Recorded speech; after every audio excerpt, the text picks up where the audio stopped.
देखिए, एक मैं आपको कहना चाहता हूँ, लोकतंत्र में सबको अधिकार है अपने नियमों के तहत कोई भी प्रस्ताव लाने का। लेकिन मैं ये पूछना चाहता हूँ कि क्या आप वॉकआउट करके किसी बात पर चर्चा कर सकते हैं, किसी प्रस्ताव पर चर्चा कर सकते हैं? स्पीकर महोदय की सदन की कार्रवाई बहुत अच्छी रही है और मैं कह सकता हूँ कि जो उनके फैसले हैं वो अगले आने वाले समय में ऐतिहासिक फैसले या स्पीकर के फैसलों को याद रखेंगे। और मैं दावे के साथ कह सकता हूँ जो वो कहते हैं कानून के तहत कहते हैं, क्योंकि कानून के ज्ञाता भी है।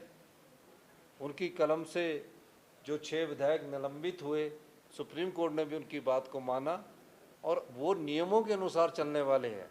जो नियमों की परिधि में होगा, मेरा मानना है कि स्पीकर महोदय उसको कभी भी इनकार नहीं करेंगे। लेकिन ये तो महज नारे लगाकर जोर जबरदस्ती करके ये कहना चाहते हैं कि हमारी बात सुनो। अध्यक्ष महोदय ने क्या कहा कि भैया आपका क्वेश्चन आवर होने दो, 10 इनके एमएलओ के क्वेश्चन लगे, फिर पूछते क्यों हैं क्वेश्चन? जब क्वेश्चन लगते तो पूछते क्यों, जब इन्होंने वॉकआउट ही करना होता है। आज स्थिति ये है कि इनका कहने के लिए इनके पास कुछ नहीं है। और ये हमारी सरकार ने अध्यक्ष महोदय से चर्चा करने का 10 दिन का सबसे लंबा सेशन रखा है। अभी हमारे पार्लियामेंट मिनिस्टर बता रहे थे कि आपने 10 दिन का समय रखा, पंजाब में तो सिर्फ 3 दिन का ही समय असेंबली के लिए हुआ। क्यों रखा है? कि चर्चा आए, प्रदेश के मुद्दों को उठाया जाए। कोई भी मुद्दा उठाना है, आपदा पर आप चर्चा लाए, आप कहाँ हैं? ये मैं कहना चाहता हूँ। मैं तो ये कहूँगा कि वो विधानसभा में आकर अपने प्रस्ताव पर चर्चा करें, ये ढोंग बंद करें।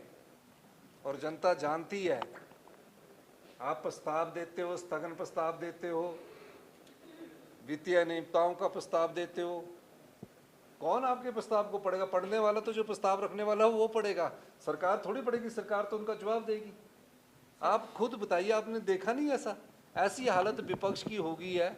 मुझे लगता है कि जो एमएलए हैं वो आपस में बटे हुए लग रहे हैं। सर बार आप दिया था तो अंदर आना था ना, स्थगन प्रस्ताव नियम 67 के अंदर आना था। वो तो व्यवस्था दे दी स्पीकर ने, वो तो व्यवस्था दे दी। जब अंदर ही नहीं आओगे तो कोई प्रतिपक्ष के कमरे में जाके तो नहीं बोलेगा कि आपका प्रस्ताव है जी स्वीकार कर लिया।